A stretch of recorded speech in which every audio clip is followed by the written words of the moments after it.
లూకాసు వార్త 17వ అధ్యాయము 20వ వచనం నుంచి. ఒకసారి పరిసయ్యులు దేవుని రాజ్యం ఎప్పుడొస్తుంది అని ఆయనను అడిగినప్పుడు ఆయన వారికి జవాబిస్తూ, దేవుని రాజ్యం కండ్లకు కనిపించే విధంగా రాదు, ఇదిగో ఇక్కడ, ఇదిగో ఇక్కడ లేదా అదిగో అక్కడ అని మనుషులు అనరు. ఎందుకంటే ఇదిగో దేవుని రాజ్యం ఇప్పుడే మీ మధ్య ఉంది అన్నాడు. ఆయన తన శిష్యులతో ఇలా అన్నాడు, మానవపుత్రుని రోజులలో ఒకదానిని చూడాలని మీరు ఎంతో ఆశించే కాలం వస్తుంది, కానీ ఆ రోజును చూడరు. అప్పుడు మనుషులు మీతో అదిగో అక్కడ లేదా ఇదిగో ఇక్కడ అంటారు. మీరు వెళ్ళకూడదు, వారిని అనుసరించకూడదు. ఆకాశంలో మెరుపు ఒకవైపు మెరిసి మరోవైపుకి ఎలా ప్రకాశిస్తుందో అలాగే మానవపుత్రుడు తన రాకడ రోజున ఉంటాడు. అయితే ముందుగా ఆయన అనేక బాధలు అనుభవించి ఈ తరం వారి నిరాకరణకు గురి కావడం తప్పనిసరి. మానవపుత్రుని రోజులలో నోవాహు రోజుల్లాగే ఉంటుంది. అప్పుడు ప్రజలు తింటూ త్రాగుతూ పెళ్లిళ్లకు ఇచ్చిపుచ్చుకుంటూ వచ్చారు.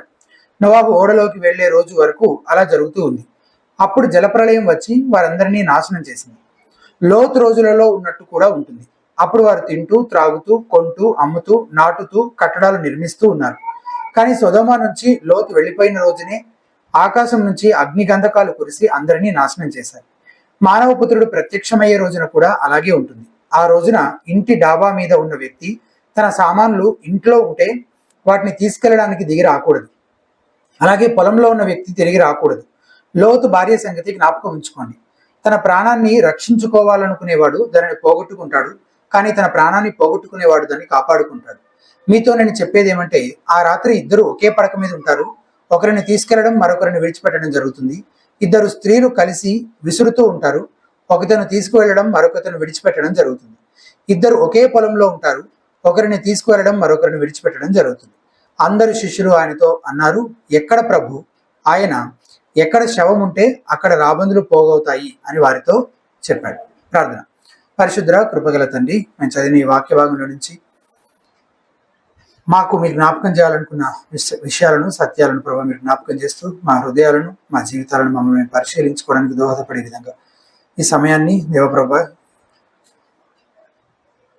ఈ ప్రసంగం అంతటిని మీరే వాడుకోనమని మాకు దీవెనకరంగా మార్చమని యేసునామమున స్తుతించి ప్రార్థించి పెట్టుకుంటున్నాము తండ్రి. మనుషులు చాలా మంది ఎట్లా బ్రతుకుతూ ఉంటారంటే, రేపు కూడా ఈ రోజులాగే ఉండబోతుంది అనే విధంగా బ్రతుకుతూ ఉంటారు. వెరీ నార్మల్గా అందరూ అలాగే అనుకుంటారు కదా. రేపు ఎలా ఉంటుంది అని అంటే ఎలా ఉంటుంది? ఈ రోజులాగా, వెరీ నార్మల్ కదా.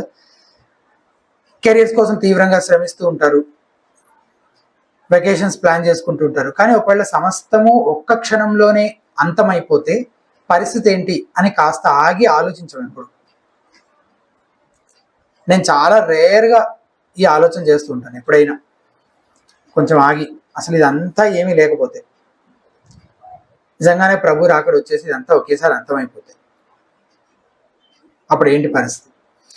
రోజు సూర్యుడు ఉదయిస్తున్నాడు, పిల్లలు రెడీ అయ్యి స్కూల్కి వెళ్తున్నారు, షాపులు ఆఫీసులు ఓపెన్ అవుతున్నాయి, రోజంతా పని చేసుకుంటున్నాం, తర్వాత మళ్ళీ ఇంటికి వస్తున్నాం, తింటున్నాం, వండుకుంటున్నాం, పడుకుంటున్నాం.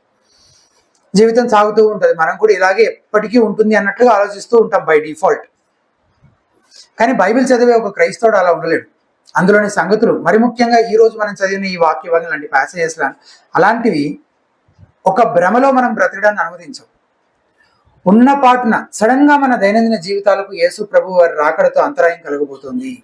ఆయన వచ్చినప్పుడు సమస్తము మారిపోతుంది, శాశ్వతంగా మారిపోతుంది. అయితే మనం అడగాల్సిన ప్రశ్న, ఆయన రాకడ ఎప్పుడు వస్తుంది అని కాదు, కానీ ఆయన రాకడ కోసం నేను సిద్ధంగా ఉన్నానా అనేది మనల్ని మనం అడగాల్సిన ప్రశ్న. రెండవ రాకడ గురించి యేసు ప్రభు వారు మాట్లాడిన రెండు ప్రధాన వాక్య భాగాలు లూకాసు వార్తలో ఉన్నాయి. ఒకటి ఇప్పుడు మనం ధ్యానించే భాగం 17వ అధ్యాయంలోది, ఇంకోటి 21వ అధ్యాయం. అధ్యాయం మొత్తం మనం ధ్యానించాం కదా, 3 వీక్స్ పాటు మనం ధ్యానిస్తూ వచ్చాం. ఆ 21వ అధ్యాయం తర్వాత ఈ వాక్య భాగం ధ్యానిస్తే అప్పుడు ఈ వాక్య భాగంలోని మాటలు మనం అర్థం చేసుకోవడానికి బాగుంటుందని అనిపించింది. ఈ వాక్య భాగంలోని మాటలని పరిసయ్యులు యేసు ప్రభువుని అడిగిన ఒక ప్రశ్నతో ప్రారంభమవుతుంది కదా. 20వ వచనంలో ఏముంది? దేవుని రాజ్యం ఎప్పుడు వచ్చునని పరిసయ్యులు ఆయనను అడిగినప్పుడు యేసు ప్రభువు స్పందనగా మాట్లాడడం మొదలు పెట్టారనమాట. మొత్తం 37వ వచనం వరకు దేవుని రాజ్యము ఎప్పుడు వచ్చునని పరిసయ్యులు ఆయనను అడిగినందుకు యేసు ప్రభువు జవాబుగా సమాధానంగా చెప్తున్నటువంటి మాటలుగా ఈ అధ్యాయం అంతా మనం చూస్తున్నాం.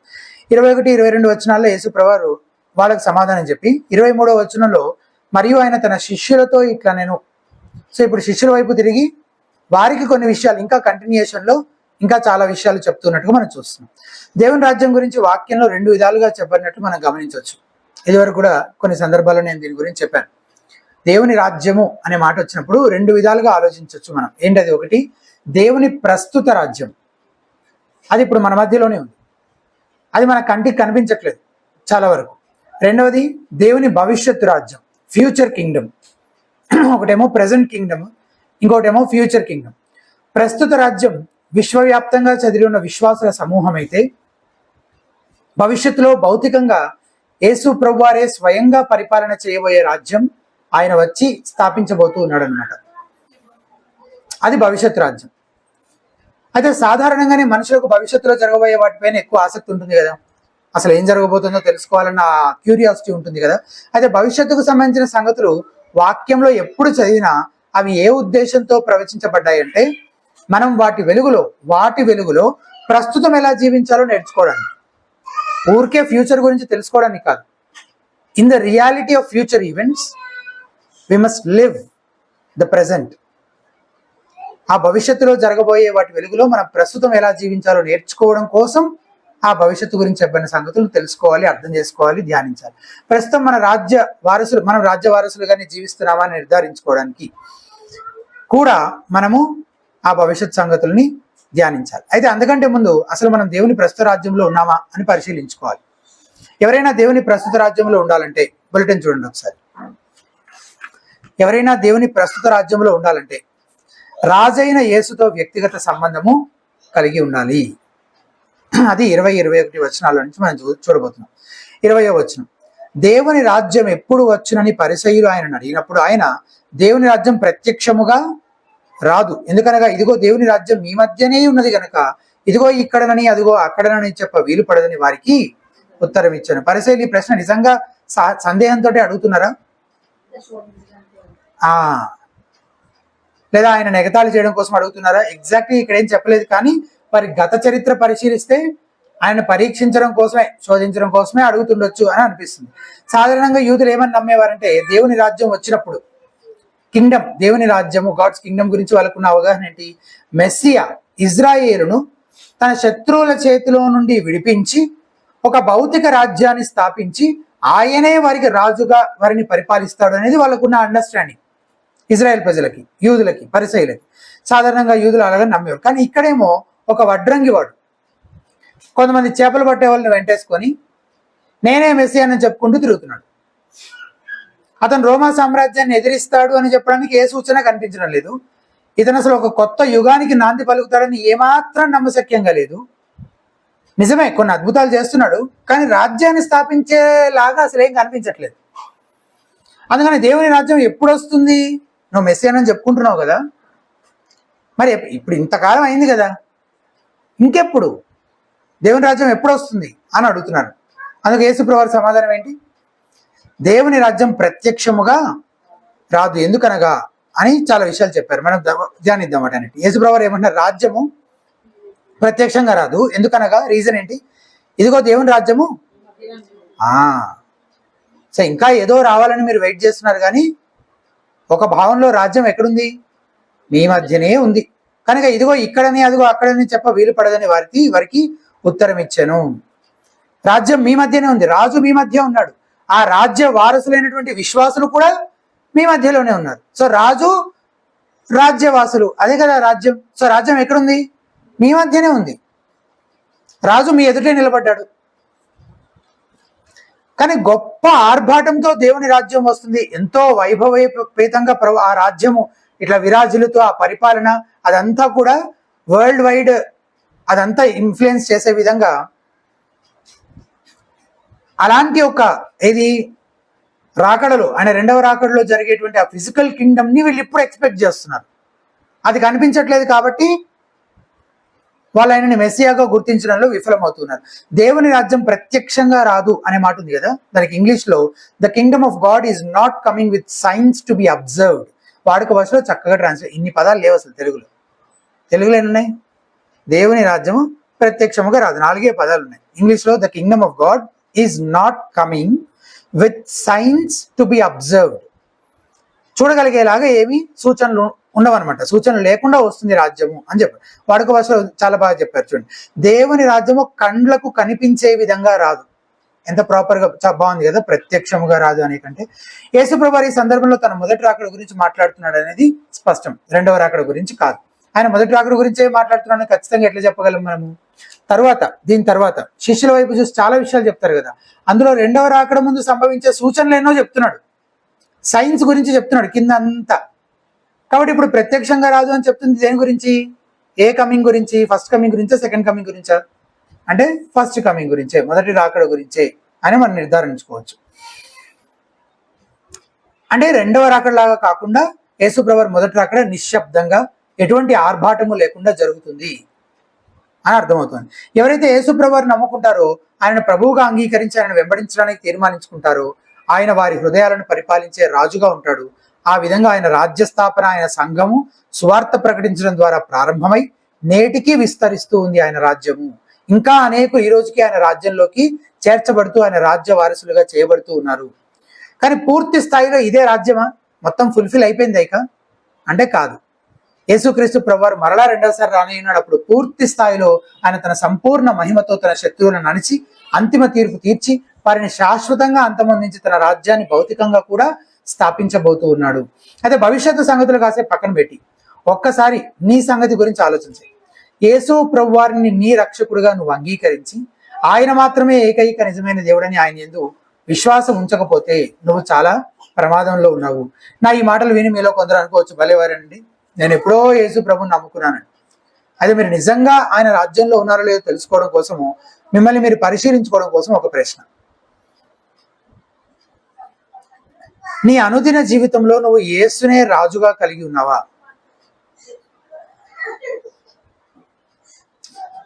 ఆయన ప్రభుత్వానికి లోబడే ప్రతి నిర్ణయము చేస్తున్నావా? ప్రతి విషయంలోనూ ఆయన చిత్తాన్నే జరిగించడానికి ఇష్టపడుతున్నావా, ప్రయాసపడుతున్నావా? ఒకవేళ కాదు, నేను కేవలం నోటితో ఆయన్ని ఒప్పుకుంటున్నాను, నేను విశ్వాసాన్ని చెప్పుకుంటున్నాను, క్రైస్తవుడిగా గుర్తించబడుతున్నాను, కానీ వాస్తవంగా ఆయన వాక్యానికి నేను విధేయత చూపించట్లేదు, ఆయనకు లోబడటం లేదు, నేను నా ఇష్టానుసారంగా జీవిస్తున్నాను, నా కోరికలను తృప్తిపరచుకోవడంలో మునిగి తేలుతూ పాపములో ఆనందిస్తూ ఉన్నాను నువ్వు అంటున్నట్లయితే అప్పుడు నువ్వు అత్యంత ప్రమాదంలో ఉన్నావు.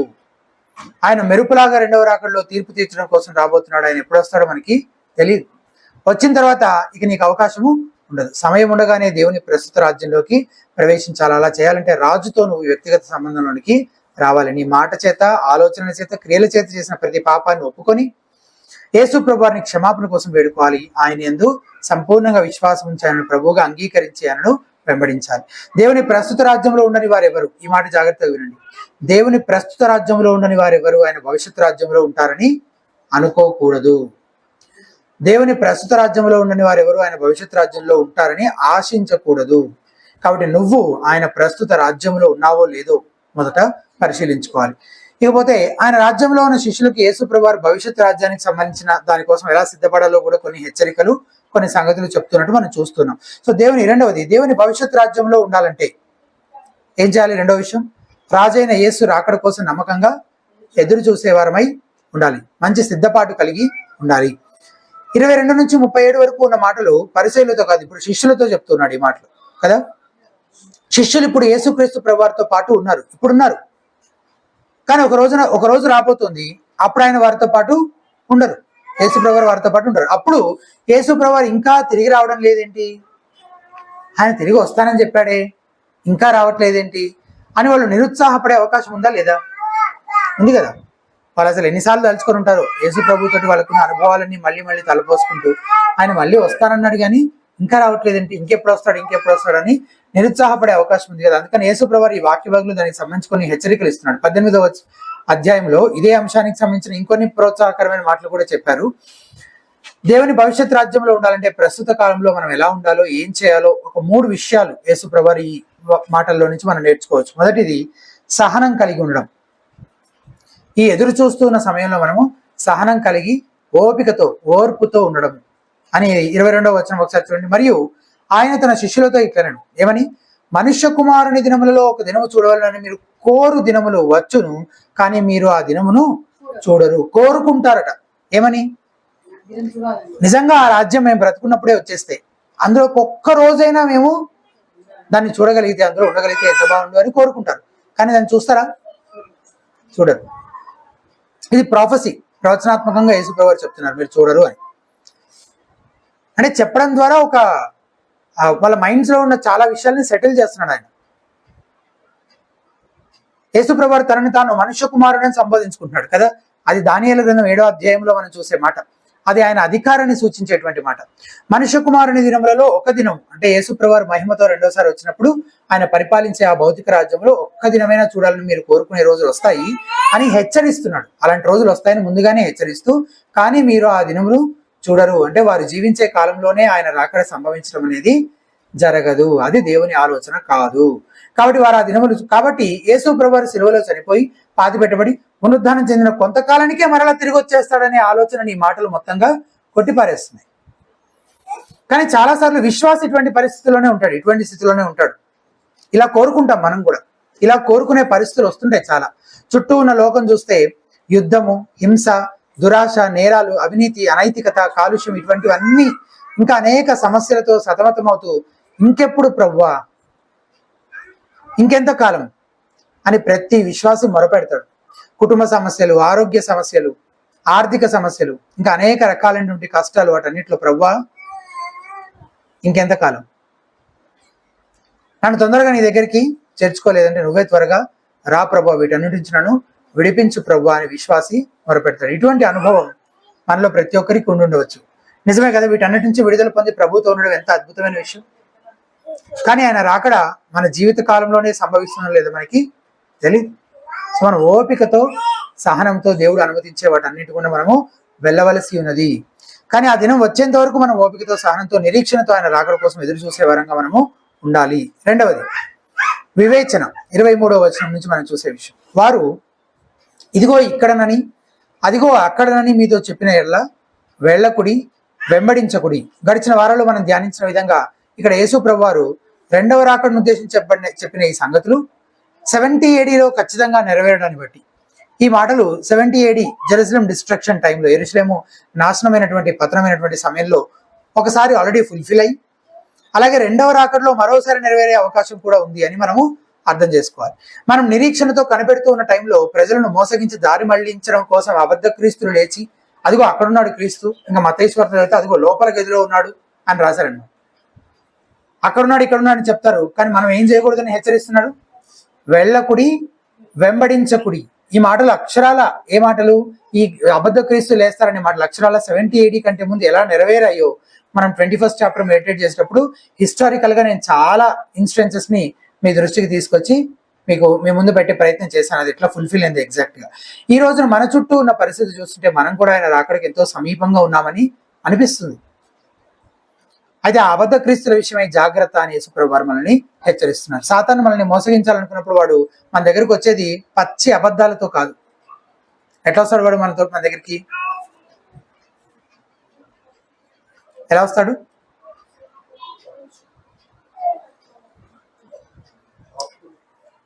హాఫ్ ట్రూత్స్, యేసు నామములోనే బైబిల్ వచనాలే పట్టుకొని వస్తాడు అనమాట కదా. ఇదే 21వ అధ్యాయం 8వ వచనం మనం లాస్ట్ టైం మెడిటేట్ చేసాం. ఒకసారి తీసి చూడండి.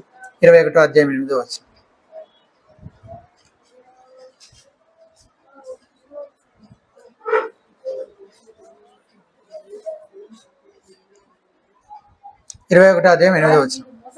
ఆయన మీరు మోసపోకుండా చూసుకొనుడి, అనేకులు నా పేరట వచ్చి నేనే ఆయనననియు కాలం సమీపించిన చెప్పుతూ మీరు వారి వెంబడి ఒక నా పేరట వచ్చి. అసలు ఇది పెద్ద మోసమా? అంత మాత్రం గుర్తుపట్టలేము మనం. కానీ ఇది చాలా భయంకరమైన మోసం. చాలాసార్లు మన వాక్యం ఏం చెప్తుందో చెప్తూ ఉంటాం కదా చాలా మందికి. ఇప్పుడు ఏదైనా విషయంలో ప్రస్తావన వచ్చినప్పుడు లేదు వాక్యం ఇట్లా చెప్పట్లేదు, ఇది వాక్యానుసారమైన విధానం కాదు, ఇది కాదు బైబిల్ చెప్తుంది, యేసు ప్రభు ఇలా చేయమని చెప్పలేదు, ఇలా ఉండమని చెప్పలేదు, ఇలా మాట్లాడమని చెప్పలేదు, ఇలా బ్రతకమని చెప్పలేదు, ఇది వాక్యానికి విరుద్ధము, దేవుని ఆ ఆజ్ఞలకి ఇది విరుద్ధం అని మనం చెప్తున్నప్పుడు చాలా మంది చెప్పే మాట ఏంటి, మరి ఆ పాస్టర్ గారు ఏంటి అలా చెప్పారు, ఈ ప్రసంగకుడు ఏంటి ఇలా బోధిస్తున్నాడు అని తిరిగి మనల్ని క్వశ్చన్ చేస్తారనమాట. అంటే వాళ్ళు చెప్పింది తప్పు, వాళ్ళు అబద్ధం చెప్తున్నారని ఒకవేళ మనం ఇందులో నుంచి చూపించి మనం చెప్తున్నా సరే, వాళ్ళు కూడా దైవజనులే కదా, పాస్టర్లే కదా, దేవుని సేవ చేస్తున్నారు కదా అని అంటారు. నిజంగానే వాళ్ళు కూడా ఏం చెప్తున్నారు, నేను అసలు 40 రోజులు ఉపవాసం ఉండి ప్రార్థన చేస్తే దేవుడు నన్ను నిజామాబాద్ పోయి అక్కడ ప్రార్థన, అక్కడ సంఘం స్థాపించమని చెప్తే దేవుడే చెప్పిన తర్వాత ఎంతో ప్రార్థనాపూర్వకంగా కనిపెట్టి దేవుని ఆత్మాభిషేకం పొందుకొని నేను ఈ ప్రాంతానికి వచ్చానని చెప్తున్నాడు. ఆయన చెప్పి మొత్తం అబద్ధాలు చెప్తున్నాడు, మొత్తం అబద్ధ బోధే, దుర్బోధే చేసేదంతా. కానీ అంతా దేంతో మొదలు పెట్టుకున్నాడు, ముందు అసలు నేను ఆయన చేత పంపబడిన వాడిని, ఆయన సేవకుణ్ణి, ఆయన నామమున పరిచర్య చేస్తున్నా నేను అనేది ముందు ఎస్టాబ్లిష్ చేసి, తర్వాత ఇంకా అతను చెప్పేదంతా అబద్ధ బోధే, దుర్బోధే. కాబట్టి అదొక భయంకరమైన మోసం అన్నమాట. ఆ విషయంలోనే మీరు జాగ్రత్త, మీరు అప్రమత్తంగా ఉండండి, అట్లాంటి వాళ్ళ దగ్గరికి మీరు వెళ్ళకండి, వాళ్ళని వెంబడించకండి అని యేసు ప్రభువు వారు హెచ్చరిస్తున్నారు.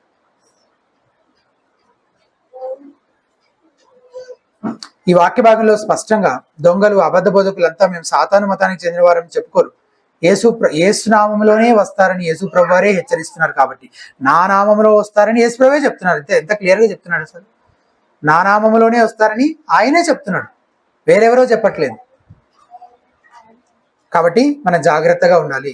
ఇది రెండో విషయం, వివేచన కలిగి ఉండాలి. ఎటు పడితే అటు వెళ్ళిపోయి ఎవరిని పడితే వాళ్ళని వెంబడించి ఎలా పడితే అలాగా కాకుండా యూ హ్యావ్ టు టెస్ట్, పరీక్షించాలి. వాక్యం అనే కొలమానం పెట్టుకొని పరీక్షించి అప్రమత్తంగా, మెలకువగా, జాగ్రత్తగా ఉండాలి అనేది రెండవ విషయం. మూడవది సిద్ధపాటు కలిగి ఉండడం, నమ్మకమైన సిద్ధపాటు. 24వ వచనం నుంచి ఉన్న వచనాలని మనం ధ్యానిస్తూ వెళ్దాం. రాకడ ఎంత హఠాత్తుగా, అకస్మాత్తుగా రాబోతుందో తెలియజేస్తున్నాడు యేసు ప్రభువు. కానీ అంతకంటే ముందు జరగాల్సింది ఇంకొకటి ఉందంట. ఏంటది? 25వ వచనంలో, అయితే ముందుగా ఆయన అనేక హింసలు పొంది ఈ తరము వారి చేత ఉపేక్షించబడి, ఇది ముందు జరగాలి. నేను చెప్తున్నాను, రాకడకు సంబంధించిన విషయాలు చాలా చెప్తున్నారు, కానీ అవి ముందు కాదు. ఈ ముందు ఏం జరగాలి? ఈయన సిలువ వేయబడాలి. ఆయన సిలువ కార్యాన్ని గురించి చెప్తున్నారు అనమాట ఈ మాటలన్నీ కదా. ఆ తర్వాత ఆయన రాజ్యము దాని సంపూర్ణ స్థితిలో వచ్చినప్పుడు అది దాచబడినట్లుగా కాకుండా అందరికీ కనబడేటట్టు ప్రత్యక్షపరచబడుతున్నట్టు. అందుకే లోపల గదిలో ఎక్కడో ఉన్నాడు యేసుప్రభు అంటే మీరు నమ్మొద్దు అని అంటున్నాడు. ఎందుకు? ఆయన వచ్చి ఎక్కడో లోపల గదిలో కూర్చోడు. ఆయన రాకడ మొత్తం ప్రపంచమంతా చూడగలిగేంత బహిరంగంగాను అందరికీ కనబడేలాగా అంత ఓపెన్ గా ఉంటుంది.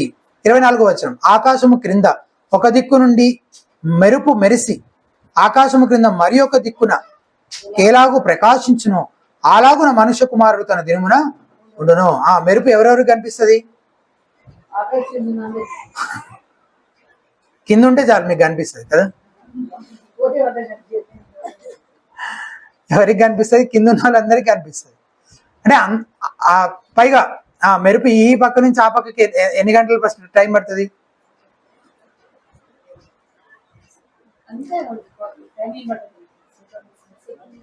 ఎంత టైం పడుతుంది?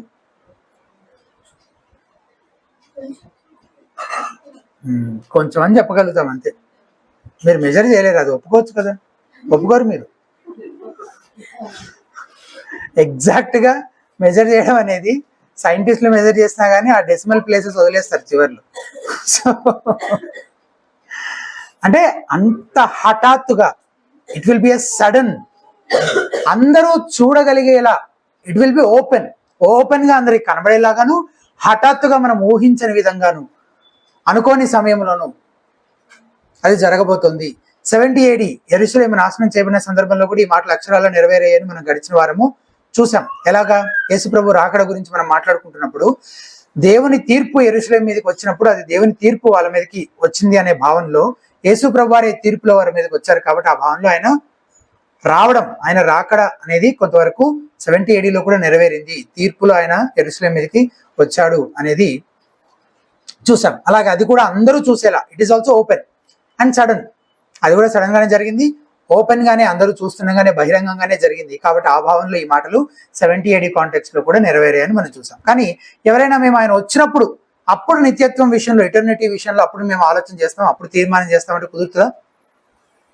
ఆయన వచ్చినప్పుడు ఆయన వచ్చినప్పుడే తీర్మానం చేయాలనుకున్న వాళ్ళు మెరుపు ఈ పక్క నుంచి ఆ పక్కలోకి చేయాలి. అంతే కదా. వచ్చినప్పుడు చాలా చాలా మంది అడుగుతుంటారు నన్ను ఈ విషయము. రీసెంట్ గానే ఒక సహోదరుడితో మాట్లాడుతున్నప్పుడు వచ్చింది డిస్కషన్. ఎందుకు ఈ రోజు ఎందుకు చేయాలి నేను రిజిస్ట్రేషన్? ఇంకా టైం ఉంది కదా. అంటే ఉందని నువ్వు అనుకుంటున్నావు, యాక్చువల్లీ లేదు. నీకు తెలియదు ఆ టైం ఎప్పుడు, నీకు తెలియదు. రేపేం జరుగుతుందో మనకి తెలియదు. కాబట్టి యేసుప్రభు వారి రాజ్యంలోకి ప్రవేశించడానికి సరైన సమయం ఏది? ఇప్పుడే. యేసుప్రభు వారి చరిత్రలో నుండి 2 ఉదాహరణలు ఉపయోగించారనమాట. ఈ విషయాన్ని ఎస్టాబ్లిష్ చేయడం కోసము 2 ఉదాహరణలు చెప్తున్నారు యేసుప్రభు వారు. ఒకటి నోవాహు దినాల గురించి, రెండవది లోతు దినాలు జరిగిన దాని గురించి. 2 ఉదాహరణలు ఒకే విషయం చెప్పడం కోసం, యేసుప్రభు వారు రాకడ కోసం సిద్ధపడాల్సిన అవసరతను తెలియజేయడం కోసం, సమయం ఉండగానే సిద్ధపడాలి అనే విషయం చెప్పడం కోసం. 26వ వచనం నుంచి చూడండి. నోవాహు దినములలో జరిగినట్టు మనుష్య కుమారుని దినములలోనూ జరుగును. నోవాహు ఓడలోనికి వెళ్ళిన దినం వరకు జనులు తినుచు త్రాగుచు పెండ్లాడుచు పెళ్లికి ఇవ్వబడుచు నుండి అంతలో జలప్రళయం వచ్చి వారిని అందరినీ నాశనం చేసెను. లోతు దినములలో జరిగినట్లును జరుగును. జనులు తినుచు త్రాగుచు కొనుచు అమ్ముచు వారు నాటుచు ఇండ్లు కట్టుచు నుండి. అయితే లోతు సొదొమ విడిచిపోయిన దినమున ఆకాశం నుండి అగ్నిగంధకములను కురిసి వారిని అందరినీ నాశనం చేసెను. ఆ ప్రకారమే మనుష్య కుమారుడు ప్రత్యక్షముకు దినమున జరుగును. అప్పుడు ఎలా జరుగుతుంది, ఏం జరుగుతుంది, మనం ఏం చేయాలి అనే విషయం చెప్పడం కోసం ఈ 2 ఎగ్జాంపుల్స్. యేసుక్రీస్తు రాకడ అప్పుడు భూమిపైకి రాబోయే దేవుని తీర్పు ఎంత భయంకరంగా ఉండబోతుందో దాని విషయమై మనల్ని హెచ్చరించడం కోసం ఈ ఉదాహరణలు చెప్పబడ్డాయి. నోవాహు కాలంలోని ప్రజలు, అలాగే లోతు దినాల్లోని ప్రజలు విచ్చలవిడిగా పాపంలో జీవిస్తున్నటువంటి ప్రజలు. కానీ యేసు ప్రభు వారు దుష్టత్వం పైన దృష్టి పెట్టకుండా, దాని గురించి ఏమైనా ఎక్స్ప్లెనేషన్ ఉందా? సొదొమ గొమొర్రా ఎట్లా ఉండింది, ఎంత భయంకరమైన పాపులు అందులో ఉన్నారు, వాళ్ళు ఎలాంటి పనులు చేసేవాళ్ళు, నోవాహు దినాల్లో పరిస్థితి ఎట్లా ఉండింది, వాటిపైన దృష్టి పెట్టకుండా వారి నిత్య జీవితంలో జరిగే వాటి గురించి ప్రస్తావిస్తున్నారు. డైలీ యాక్టివిటీస్, రోజు జరిగే వాటి గురించి ప్రస్తావిస్తూ, అలాగే వారు ఎలా దేవుని గురించిన ధ్యాసే లేకుండా, రాబోయే తీర్పు గురించిన భయమే లేకుండా ఉన్నారో వారి గురించి, ఆ విషయాల గురించి చెప్తున్నాడు అనమాట. కంప్లీట్ గా మొత్తంగా దేవుని హెచ్చరికలను నిర్లక్ష్యం చేస్తూ, దేవుని గురించిన విషయాలను పూర్తిగా బేఖాతరు చేస్తూ ఇష్టానుసారంగా జీవిస్తున్నారని చెప్తున్నాడు. నోవాహు దినాల్లోని ప్రజలు దేవుడి గురించిన ఆలోచనే లేకుండా రాబోయే జలప్రలయం గురించి హెచ్చరికలను నిర్లక్ష్యం చేశారు. నోవాహు ఎంతకాలం చెప్పాడు వాళ్ళకి? 120 years చెప్పాడు. 120 సంవత్సరాల వరకు ప్రకటించాడు. కానీ వారు నోవాహును చూసి నవ్వారు, ఎగతాళి చేశారు. ఏ ప్రపంచమే మునిగిపోయేంత నీళ్ళ, అన్ని నీళ్ళు ఎక్కడి నుంచి వస్తాయి అసలు? ఏదో బుద్ధి లేని ఆలోచన అన్నట్లుగా వాళ్ళు అనుకున్నారు. తర్వాత జలములు భూమిని నిండించి వారిని ముంచగా వారు నశించారు. దేవుని పట్ల భయము శ్రద్ధ కలిగిన నోవాహు మాత్రం ఓడలో నోవాహు కుటుంబం సురక్షితంగా ఉన్నారు. లోతు దినాల్లోని ప్రజలు కూడా అంతే కదా. తినడం, తాగడం, అమ్మడం, కొనడం, ఇట్లా చాలా విషయాలు ప్రస్తావించారు కదా. వీటి గురించి ఆలోచించారు.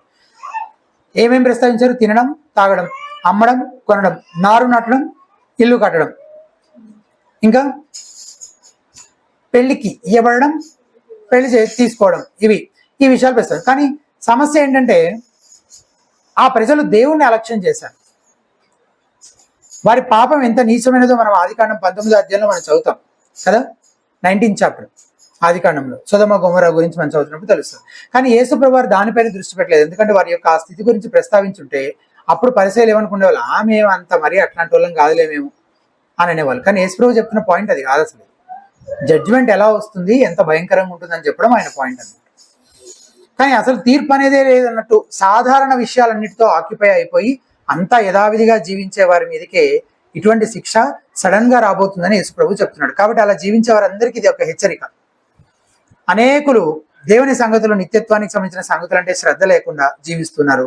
కానీ ఒక రోజున మనుష్య కుమారుడు శక్తిలోను మహిమలోను హఠాత్తుగా వస్తాడు. మూర్ఖులైన అందరినీ తీర్పు తీర్చేవారిని నాశనం చేస్తాడు. అయితే తినడం, తాగడం, పెళ్లి చేసుకోవడం, కొనడం, అమ్మడం, నారు నాటడం, ఇల్లు కట్టడం ఇవన్నీ తప్ప? ఇవన్నీ మానేద్దామా ఈ రోజు నుంచి? ఎందుకు? అవి చేస్తున్నందుకే వాళ్ళు విమర్శిస్తున్నాడు యేసు ప్రభు.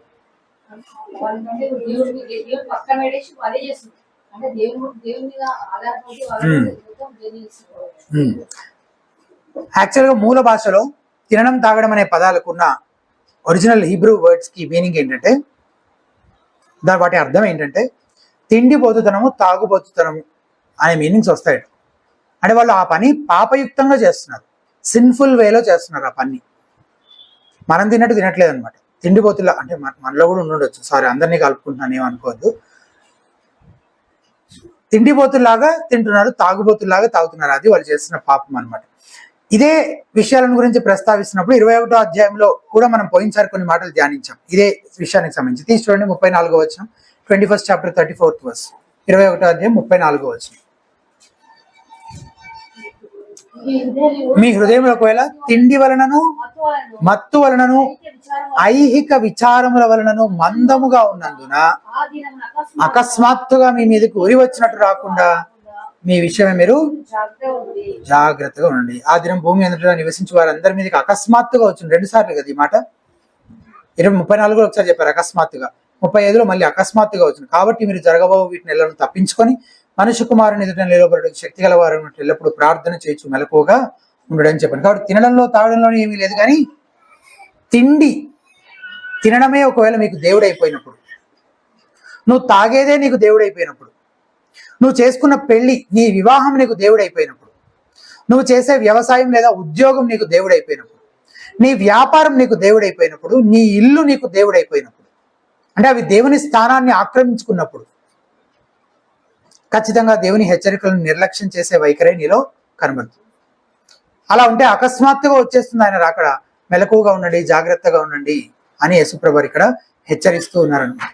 రెండవ రాకడ ముందు పరిస్థితి కూడా ఇలాగే ఉంటుంది. ఈ మాటలు ఆనాడు శిష్యులకు ఎవరికి చెప్తున్నాడు? ఈ మాటలన్నీ శిష్యులకు చెప్తున్నాడు కదా. అంటే అవి విశ్వాసులైనటువంటి మనకు కూడా వర్తిస్తాయి. ఈరోజు సంఘానికి కూడా ఈ హెచ్చరికలు వర్తిస్తాయి. నేడు ఆయన రాకడ గురించిన స్పృహ, ఆయనను ఎదుర్కోబోతున్నామనే ధ్యాస, దాని కొరకైన సిద్ధపాటు లేని వారు దేవుని తీర్పుకి గురై నశిస్తారు. సరే, ఆయన రాకడ ఎలా ఉండబోతుందో మాట్లాడుతూ 31వ వచనంలో ఏం చెప్పారు చూడండి. ఆ దినమున మిద్దె మీద ఉండేవాడు ఇంట ఉండు తన సామాగ్రిని తీసుకొని పోటుకు దిగకూడదు, అలాగే పొలంలో ఉండేవాడును తిరిగి రాకూడదు. మరి ఏం చేయాలి?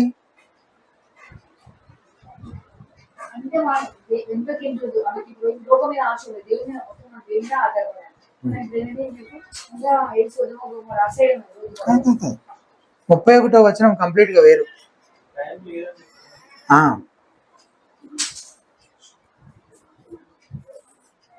దిగకూడదు, అలాగే తిరిగి రాకూడదు. అంటే జడ్జిమెంట్ ఎలా రాబోతుంది, అది ఎంత భయంకరంగా ఉండబోతుంది అనేదే చెప్తున్నాడు. కంటిన్యూషన్ ఎంత సడన్ గా అవుతుంది అని చెప్తున్నాడు. అయితే ఇది 70 AD కాంటెక్స్ట్ లో కూడా నెరవేరిందని మనం చూసాం. చాలా వివరంగా చాలా టైం తీసుకొని చూసాం కదా. క్రైస్తవులు ఎలాగ కొండలకు పారిపోయి తమ ప్రాణాలు దక్కించుకున్నారో, ఆ రోమా సైన్యము యెరూషలేమును చుట్టుముట్టి దాడి చేయడానికి సిద్ధంగా ఉన్నప్పుడు నేను ఇంట్లో కిందకి దిగి వెళ్ళి మొత్తం అంతా లగేజ్ ప్యాక్ చేసుకొని వెళ్తానంటే కుదురుతుందా? ఆర్సిస్ ప్రౌల్ గారు చెప్పిన ఒక ఎగ్జాంపుల్, తన లైఫ్ లోనే జరిగిన ఇన్సిడెంట్ చెప్తారనమాట. ఈ కాంటెక్స్ట్ లో చెప్పారు ఆయన. తన వైఫ్ పేరు వెస్టా. వాళ్ళిద్దరు కలిసి ఒక ట్రైన్లో ప్రయాణం చేస్తూ ఉన్నారంట. ఒకసారి మధ్యలో ట్రైన్ ఆగిందో లేదా ఆగినట్టుంది, ట్రైన్ ఆగినట్టుంది, ఏదో జరిగి ఏంటి ఆగిందని ఆయన బయటికి చూస్తే పెద్ద మంటలు, 75 feet హైట్లో మంటలు ఎగిసిపడుతున్నాయి. మొత్తం నల్లగా పొగ కమ్మేస్తూ ఉంది ఉండే కొద్ది. ఆయన భార్య దగ్గరికి వచ్చి మనం అర్జెంటుగా దిగిపోవాలి ఇప్పుడు ట్రైన్ అని ఆయన చెప్పాడంట.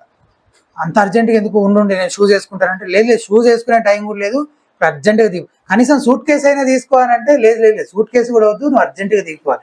ఈలోపు ఆ పొగంతా చుట్టూ కమ్మడం ఆమె చూసి ఏదో తేడాగా ఉంది, ఏదో జరుగుతుందని ఆమె కూడా అర్థమయ్యి మొత్తానికి దిగుతారు. ఇదే నెక్స్ట్ డే న్యూస్ పేపర్లోనో ఎక్కడ న్యూస్లోనో వస్తుందంట. ఏంటి ఏమి పిక్చర్, ఎవరిది? వీళ్ళ భార్యదే. ఆమె పరిగెడుతుంది, ఆ సూట్ కేసుతో పరిగెడుతుంది. మీకు అర్థమైందా?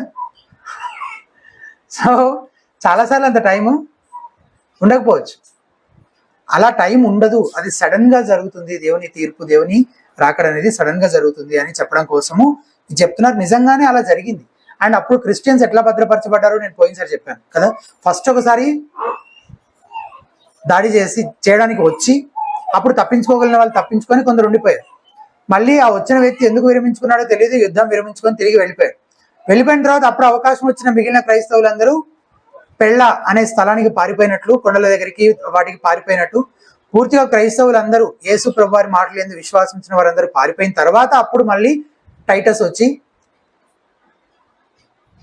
దాడి చేసినట్టుగా, యెరూషలేములో ఉన్న యూదులందరినీ చంపినట్లుగా మనము ఈ ప్రవచనం ఒకసారి ఆల్రెడీ అట్లా ఫుల్ఫిల్ అయినట్టుగా మనం చూసాం. రెండోసారి ఆయన రాకడ జరిగినప్పుడు కూడా ఇలాగే ఇలాంటి పరిస్థితి ఉంటుంది. ఇదే విషయాన్ని ఇంకా సూటిగా చెప్పడం కోసము లోతు గురించి జ్ఞాపకం చేసుకోండి అంటున్నాడు 32వ వచనం. లోతు గురించి కాదు, లోతు భార్యను జ్ఞాపకం చేయాలి. లోతు భార్య సొదొమ నుండి పారిపోవడం మొదలుపెట్టింది, కానీ ఆమె మనసంతా ఎక్కడుంది? సొదొమ పైన ఉంది. అందుకే దూత మాటలను కూడా నిర్లక్ష్యం చేసి వెనక్కి తిరిగింది, చూసింది, ఉప్పు స్తంభమైపోయి నశించింది. ఇప్పుడు యేసుప్రభు వారు ఒక సూత్రం చెప్తున్నారు 33వ వచనంలో, ఒక ప్రిన్సిపల్. ఏంటా ప్రిన్సిపల్? ఇది ఇదివరకే మనం ధ్యానించిన ప్రిన్సిపలే.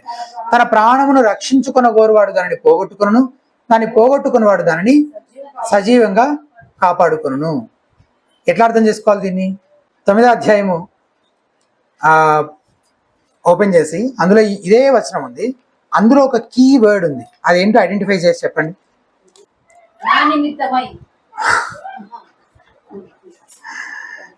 ఎస్, దొరికింది కదా కీవర్డ్. ఇప్పుడు ఈజీ ఉంటుంది.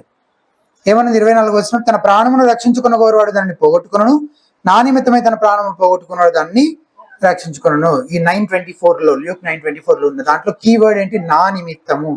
ఇప్పుడు మనకు అర్థమవుతుంది అన్నమాట. యేసుక్రీస్తుకు వేరుగా ఆయన హెచ్చరికలను బేఖాతరు చేసేవాడు తన ప్రాణాన్ని రక్షించుకోవాలని ఎంత ప్రయాసపడ్డా దాన్ని ఏం చేస్తాడు? అల్టిమేట్ గా without Christ, apart from Christ, దాన్ని ఎంత కాపాడుకోవాలని ప్రయత్నం చేసినా దాన్ని అతను పోగొట్టుకుంటాడు. అలాగే యేసుక్రీస్తు కోసం ఎవరైతే తన ప్రాణాలు పోగొట్టుకుంటారో వాళ్ళు మాత్రం నిత్య జీవం పొందుకున్నవారు కనుక వాళ్ళు ఎప్పటికీ సజీవంగా ఉంటారు, నిత్య భద్రతను పొందుకొని ఎల్లప్పుడూ కాపాడబడిన వారిగానే ఉంటారు. ఇప్పుడు అర్థమైంది కదా?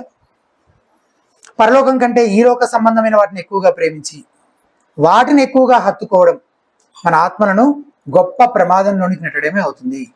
కానీ ఈ లోకం విలువైనదిగా ఎంచే వాటిని అన్నింటినీ నష్టపోయి మన ప్రాణాలనైనా నష్టపోయినా సరే యేసు రాకడ గురించిన నిరీక్షణతో బ్రతికితే అటువంటి వారు రక్షించబడతారు. అంటే కేవలం ఈ లోకంలో సంతోషంగా జీవించాలనుకునే వారితో పోలిస్తే పరలోక సంబంధులు ఎక్కువ కష్టాలు, శ్రమలు అనుభవించాల్సి వస్తుంది ఈ లోకంలో అంటే నిజమే. ధనవంతుడు లాజరు కథలో మనం అదేగా చూసాం. ఇక్కడంతా బాగా ఉండొచ్చు, కానీ పర సంబంధమైన వాటి గురించి, నిత్యమైన వాటి గురించి ఆలోచించకపోతే, వాటి విషయంలో సరైన నిర్ణయం చేయకపోతే ఆ ధనవంతుడు గతే పడుతుంది. ఎవరైతే యేసును ప్రభువుగా అంగీకరించాలని రాకడ కోసం ఎదురు చూస్తూ ఉంటారో అటువంటి వారే రక్షించబడతారు. యేసు ప్రభు వారు మరో 2 ఉదాహరణలు కూడా చెప్తున్నారు. అప్పుడు పరిస్థితి ఎట్లుంటుంది రాకడప్పుడు అని. 34-35 వచనాలు. ఆ రాత్రి ఇద్దరు ఒక మంచం మీద ఉందురు, వారిలో ఒకరు కొనిపోబడుదురు, ఒకరు విడిచిపెట్టబడుదురు. ఇద్దరు స్త్రీలు ఒకరు తిరగలి విసురుచుందరు. ఇది day time, maybe other side of the globe అయి ఉండొచ్చు, ఎందుకంటే తిరగలి విసురుతున్నారు కదా. సో తిరగలి విసురుచుందరు, ఒకతే కొనిపోబడును, ఒకతే విడిచిపెట్టబడును. ఈ మాటలు అలంకార భావంలో చెప్పబడ్డాయి కదా.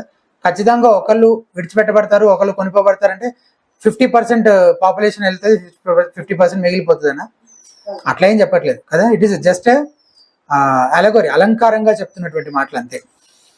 అంటే చాలా మంది కొనిపోబడతారు, చాలా మంది విడిచిపెట్టబడతారు. మీరు కొనిపోబడడానికి సిద్ధంగా ఉన్నారో లేదో మీరు చూసుకోండి, ఆ గడియ ఎప్పుడో తెలియదు కానీ సిద్ధంగా ఉండండి అని చెప్తున్నారు అనమాట. అంటే కొనిపోబడతారు అని అంటే అదొక పెద్ద ప్రాసెస్ లాగా, ముందు అప్లికేషన్ పెట్టుకోవడము, తర్వాత యాక్సెప్ట్ చేయడము, ఏమైనా వేరే దేశాలకు వెళ్తే జరుగుతుంది కదా, అట్లా కాదు కదా. సడన్ గా తిరగలి విసురుతూ ఉంటే మాయమైపోతారు అనమాట. అంత సడన్ గా జరుగుతుంది అని చెప్పడం కోసం ఇంకొక ఉదాహరణ అనమాట. మొత్తంగా అసలు విషయం ఏంటంటే యేసు ప్రభువారు హఠాత్తుగా వచ్చినప్పుడు మొత్తం మనుషులంతా 2 గుంపులుగా విభాగింపబడతారు. దేవుడి గురించిన ధ్యాసే లేకుండా తమ గురించి తాము బ్రతికిన వారు, అంటే నోవా దినాల్లో బ్రతికినట్టు, లోతు దినాల్లో బ్రతికినట్టు, అలా తమ గురించి తాము బ్రతుకుతూ ఉన్నటువంటి వారు, ఆయన రాజ్యంలోకి ఇంకా ప్రవేశించని వారు ఆయన తీర్పుకి గురవుతారు. ఇది ఒక గుంపు. ఎవరైతే రాజైన యేసు యొక్క రాకడ కంటే ముందే ఆయనను రాజుగా అంగీకరిస్తారో వారు 2వ గుంపు. అటువంటి వారు ఈ లోక సుఖభోగాల కోసం జీవించరు, తమ పరమ తండ్రి చిత్తాన్ని జరిగించడం కోసమే జీవిస్తారు. యేసు రాజ్యం యొక్క పనిలో దానికి తగిన విధంగా జీవించడం కోసం తమ ప్రాణాలు పోగొట్టుకోవడానికైనా ఇష్టపడతారు. వారి గురి వారి ప్రభు పైనే ఉంటుంది, వారి నిరీక్షణ ఆయన రాకడై ఉంటుంది. ఈ గుంపు వారి తీర్పును తప్పించుకుంటారు. 36-37 వచనాలు, చివరి వచనాలు చదువుదాం. శిష్యులు, ప్రభువా ఇది ఎక్కడ జరుగునని ఆయనను అడిగినందుకు ఆయన, పీనుగు ఎక్కడ ఉన్నదో అక్కడ గద్దలను పోగవునని వారితో చెప్పాను. తీర్పు ఎక్కడ జరుగుతుందని శిష్యులు అడుగుతున్నారు. దానికి యేసు ప్రభువు చెప్పిన సమాధానం ఏంటి? పీనుగు ఎక్కడ ఉన్నదో అక్కడ గద్దలను పోగవునని వారితో చెప్పారు. ఇది యూదుల సామెత, ఇది ఒక జూయిష్ ప్రావర్బ్. ఈ మాటలు 70 AD కాంటెక్స్ట్ లో ఎట్లా నెరవేరాయో మనం పరిశీలించాలి. ఎట్లా నెరవేరిందంటే, గద్ద, ఈగల్ అనేది రోమన్ ఆర్మీ యొక్క సింబల్ గా ఉండిందంట చాలా కాలం పాటు. అది వాళ్ళ గుర్తు. కాబట్టి ప్రతి సైనికుడు ఈ గద్ద సింబల్ ని, దాని గుర్తుని యుద్ధంలోకి వెళ్ళేటప్పుడు దాన్ని ధరించేవారు, దాన్ని తీసుకొని వెళ్ళేవారట. సో ఇజ్రాయేలీయులేమో నైతికంగా ఆత్మీయంగా చచ్చిపోయిన స్థితిలో ఉన్నారు కాబట్టి వాళ్ళని పీనుగులని సంబోధిస్తూ, వాళ్ళని శవం అని చెప్పి వాళ్ళని సంబోధిస్తూ అలాంటి స్థితిలో ఉన్నారు కాబట్టి కదా దేవుడు వాళ్ళ మీదకి తీర్పును రప్పిస్తున్నాడు. కాబట్టి ఇజ్రాయేలీయులు ఎక్కడ కనిపిస్తే అక్కడ వారిని తరిమి తరిమి చంపారు. ఎవరు? రోమా సైనికులు. ఎక్కడ ఇజ్రాయేలీయులు ఉంటే అక్కడికి రోమా సైన్యం వచ్చి పూర్తిగా వారిని నాశనం చేసింది. ఆ భావంలో ఈ ప్రవచనం నెరవేరిందా 70-80 కాంటెక్స్ట్ లో అంటే నెరవేరింది. రెండవ రాకడ సమయంలో కూడా ఈ మాటలు అక్షరాల నెరవేరే అవకాశము ఉంది. ప్రకటన గ్రంథం 19వ అధ్యాయంలోని ఆ చివరి యుద్ధం జరిగే సందర్భంలో కూడా ఇలాంటి మాటలు చదువుతాం. తీసి చూడండి ఒకసారి. 19th chapter verses 17 and 18. ప్రకటన గ్రంథం 19వ అధ్యాయము 17వ వచనం. మరియు ఒక దూత సూర్యబింబములో నిలిచి ఉండుట చూచితిని. అతడు గొప్ప శబ్దముతో ఆర్భటించి, రండి, రాజుల మాంసమును, సహస్రాధిపతుల మాంసమును, బలిష్ఠుల మాంసమును, గుర్రముల మాంసములను, వాటి మీద కూర్చుండు వారి మాంసమును, స్వతంత్రులదేమి, దాసులదేమి, కొద్దివారిదేమి, గొప్పవారిదేమి, అందరి యొక్క మాంసమును తినుటకై దేవుని గొప్ప విందుకు కూడి రండని ఆకాశమందున్న ఎగురుచున్న సమస్త పక్షులను పిలిచారు. విందుకు, ఫర్ ఎ ఫీస్ట్, విందు చేసుకోవడం కోసం మీరు కూడి రండి అని ఆకాశ పక్షులను దూత పిలుస్తున్నటువంటి సందర్భం. పీనుగున్న చోట గద్దలు పోగైనట్లు ఎక్కడైతే ఆత్మీయంగా మృతులైన వారు ఉంటారో అక్కడ తీర్పు జరుగుతుంది, వారి మీదకి తీర్పు వస్తుంది ఆయన రాకడ సమయంలో అని అంటున్నారు యేసుప్రభువు. అలాగే ఫలానా చోట పీనుగుందని గద్దలను బట్టి గుర్తించగలుగుతాం కదా, అలాగే తీర్పు కూడా అందరికీ కనబడేలా ఉండబోతుంది. పీనుగుందన్న సంగతి మనం ఎక్కడ చూస్తే తెలుస్తుంది? ఆకాశం వైపు చూస్తే తెలుస్తుంది. అంటే ఆయన రాకడ మళ్ళీ it is going to be very open for all అనేది కూడా ఆ భావం కూడా ఇందులో ఉంది. అలాగే తీర్పు జరిగినప్పుడు అది అందరికీ తెలిసేలా కనబడేట్టు జరుగుతుంది. కాబట్టి అది ఎక్కడ జరుగుతుందని మీరు ఎక్కువగా దాని గురించి ఆలోచించద్దు. ఇంకా ఎక్కడ జరిగితే నీకెందుకు, అందరికీ కనబడేలా ఎక్కడో లోపల ఇంటీరియర్ గా ఎవరికి కనబడకుండా రహస్యంగా జరగదు అది. కాబట్టి నువ్వు ఎక్కడ జరుగుతుందనే దాని గురించి నువ్వు వరి అవ్వక్కర్లేదు.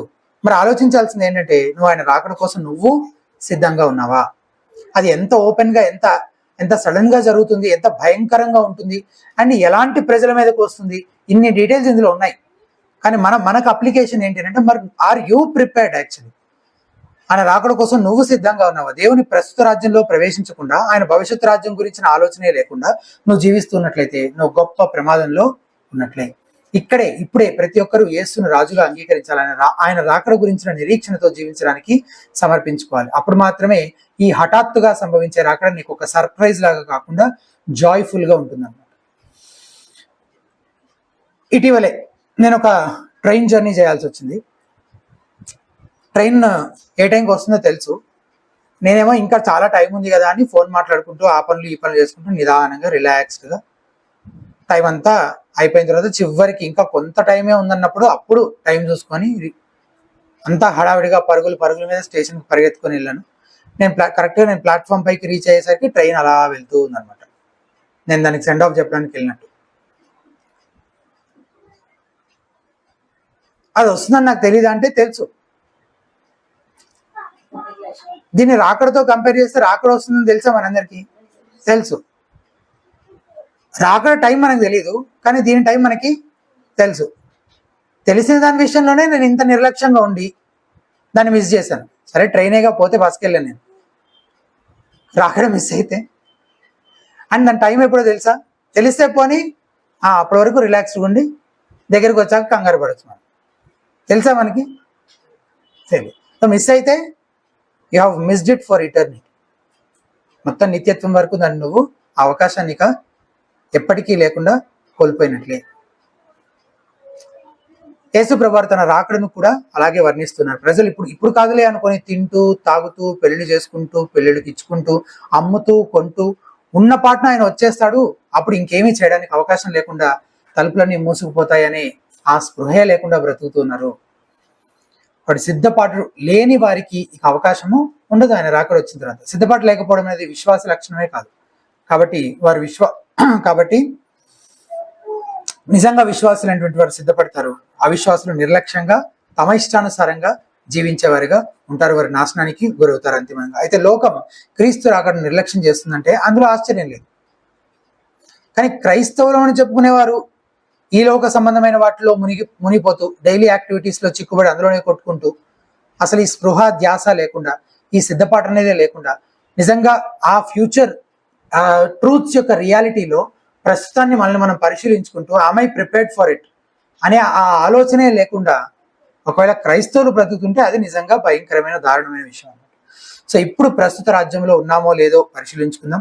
నమ్మకంగా ఆయన భవిష్యత్ రాజ్యం కోసం ఎదురు చూసేవారంగా, సిద్ధపడుతూ ఉండేవారంగా, అలాగే ప్రస్తుత పరిస్థితులను బట్టి ఇది అయిపోతే బాగుండు అన్నట్లు కాకుండా, ఆ సమయం మనకు తెలియదు కాబట్టి సహనంతో ఓపికతో దేవుని యందు నిలకడగా కొనసాగుతూ, అలాగే మోసపోకుండా ఎటుబడితే అటు కొట్టుకెళ్ళిపోకుండా వివేచన కలిగి మనల్ని మనం సిద్ధపరచుకుంటూ ఉండేవారంగా ఉండే కృప దేవుడు మనందరికీ అనుగ్రహించిన కాక ప్రార్థన చేసుకుందాం.